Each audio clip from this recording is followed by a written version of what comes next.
first time I found a note on my truck's windshield, I thought it was some random flyer. But when I peeled it off, bold red letters screamed across the page. Notice, this vehicle violates HOA regulations. I blinked, reading the fine print. Apparently, my truck, my pride and joy, the same one I'd rebuilt bolt by bolt, was unsightly and unacceptable for residential aesthetics. The warning even carried a threat of fines if I didn't move it. I let out a laugh, shaking my head. Unsightly? This thing's cleaner than half the driveways in the neighborhood. I knew exactly who was behind it. Karen. Every HOA had one. Ours just happened to live across the street. She peeked through her curtains like a hawk on patrol, waiting for the smallest chance to swoop in with a complaint. That evening, sure enough, she marched over, sunglasses on despite the shade, clutching a clipboard like it was her badge of honor. "Sir," she began, in that sharp tone of hers, "this neighborhood has standards. Your truck does not meet them. It looks like a construction site vehicle, not a family-friendly automobile." I wiped my hands on a rag, calm as ever. "Karen, this isn't some rusty clunker. I restored this truck myself. It's part of my livelihood and my history." She sniffed, crossing her arms. "Rules are rules. Either it goes, or I'll escalate this to the HOA board." I could have argued, but I knew she thrived on drama. Instead, I just nodded and said, "Do what you gotta do." That seemed to fuel her even more. "Oh, I will. And don't be surprised when you're fined hundreds of dollars." Later that week, the HOA officially summoned me to a meeting. They wanted to review the matter and determine if disciplinary action was necessary. Karen was practically glowing, already certain she'd won. I drove my truck to the meeting on purpose, polished to perfection, engine purring like it had just rolled off the line. Heads turned as I parked. Some neighbors even stopped to admire it. Inside the clubhouse, the HOA board sat around a table. Karen was there too, seated right up front, grinning ear to ear. Before they could even start, the door opened and in walked a man in a mechanic's uniform. His name badge read Chief Ramirez. The board introduced him as their expert consultant for vehicle matters. Karen's smirk widened. Perfect. Let a professional tell him how hideous that thing is. But the moment Chief Ramirez's eyes landed on me, he froze.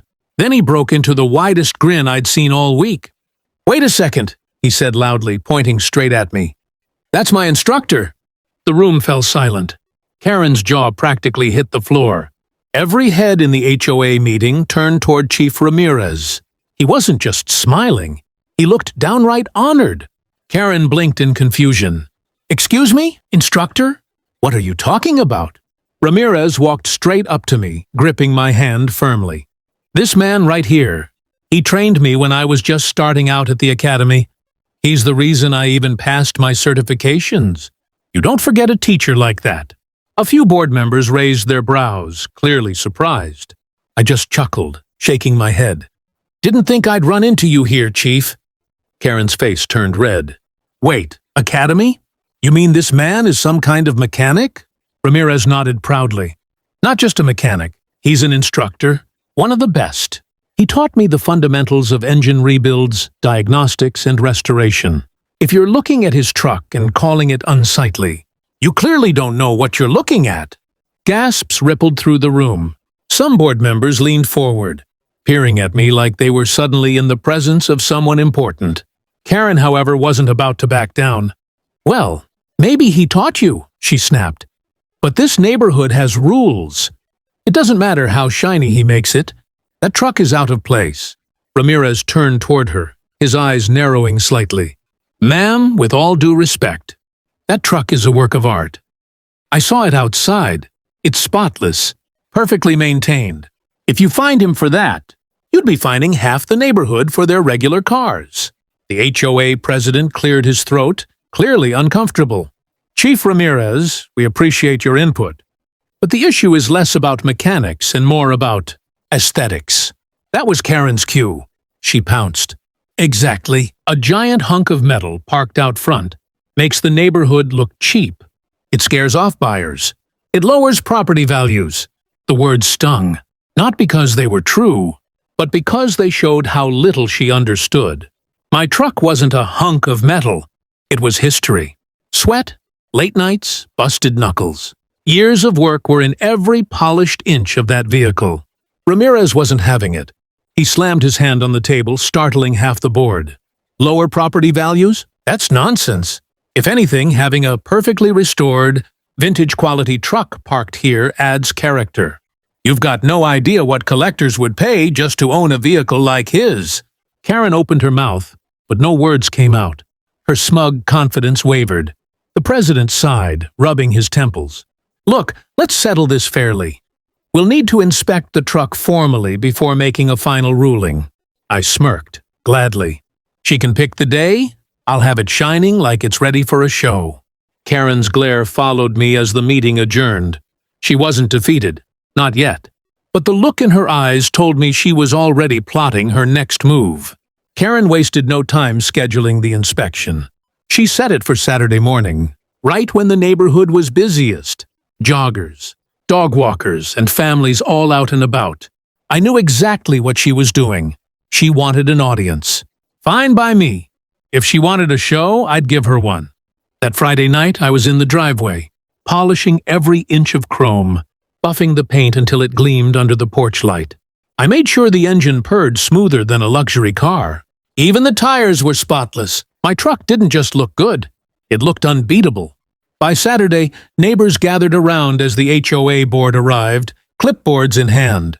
Karen strutted at the front of the group, sunglasses on again, smiling like she was about to win a gold medal. There it is, she announced loudly, pointing at my truck. The eyesore! Gasps came from the small crowd, but not for the reason she expected. The truck shimmered in the sun, the deep paint reflecting like glass. Kids pointed and whispered, men nodded in approval, and even a few women pulled out their phones to snap pictures. One guy muttered, "That's cleaner than my living room." Karen's smile faltered. "Don't be fooled. It's still inappropriate for the community." The board president cleared his throat. "Mr. Davis, we'll need to perform a formal evaluation." Chief Ramirez stepped forward, grinning. "Mind if I lead this inspection? After all, you asked me to consult." Karen's jaw tightened. "Be objective, Chief. Just because he trained you doesn't mean you can play favorites." Ramirez chuckled. "Trust me, I'm more than objective." He circled the truck slowly, jotting notes. He peeked under the chassis, checked the tires, ran a finger along the paint, then popped the hood. The crowd leaned in, watching him admire the spotless engine bay. "This isn't just maintained," he said finally, loud enough for everyone to hear. "This is show quality, museum quality. Whoever restored this put in thousands of hours. It's a masterpiece." Applause broke out from the neighbors. Even a couple board members clapped. Karen went red. "This is not a car show. It doesn't matter how shiny it is. It's ugly. It's a nuisance. Before she could finish, a little boy tugged at his dad's shirt and said loudly, "Dad, can we get a truck like that?" The crowd laughed. Karen's face twisted. The board president sighed. "Karen, we'll deliberate, but honestly, this looks more like an asset to the neighborhood than a problem." Karen clenched her fists. "This isn't over. I'll take it higher if I have to." I just leaned against the hood, smiling. She could try, but deep down, she had already lost the crowd. The following week, the HOA board called another meeting. Word had spread fast about the inspection, and more residents showed up than usual. Karen sat in the front row again, arms folded tight, lips pressed thin. She looked ready for battle. I strolled in casually, nodding to a few neighbors who gave me thumbs up. One even whispered, "Love that truck, man. Don't let her win." The board president stood, shuffling his notes. "We've reviewed the matter of Mr. Davis's vehicle.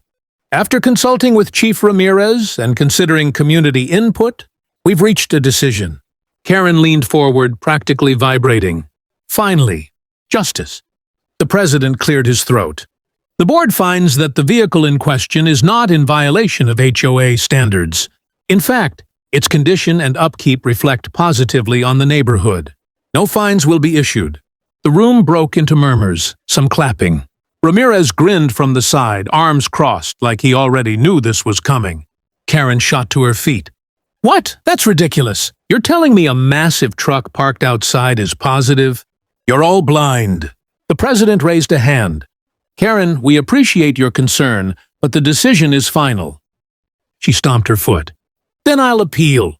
I'll call the county if I have to. No one should have to look at that monstrosity every day." That's when Ramirez finally spoke up, his voice booming. "Monstrosity? That truck isn't just a vehicle. It's a teaching tool, a legacy. If it weren't for him," he pointed at me, "half the mechanics in this county, myself included, wouldn't even be certified. The truck represents craftsmanship, skill, and pride." The neighbors erupted in applause. Some stood, clapping and cheering. Karen's face turned crimson. "Enough!" she shrieked, but her voice was drowned out by the crowd. Even the board members smiled. I decided to end it on my terms. I stood up, calm and steady. Look, I didn't build this truck to show off. I built it because it means something to me. And clearly, it means something to others too. If you don't like it, that's your problem. But don't try to take away what I worked for. The cheers grew louder. Karen grabbed her clipboard, muttering under her breath, and stormed out of the meeting hall. The door slammed behind her. The president nodded at me. Case closed. Ramirez walked over, clapped me on the shoulder, and whispered, "Told you, you'd always have my respect." As the meeting wrapped up, I headed out to my truck.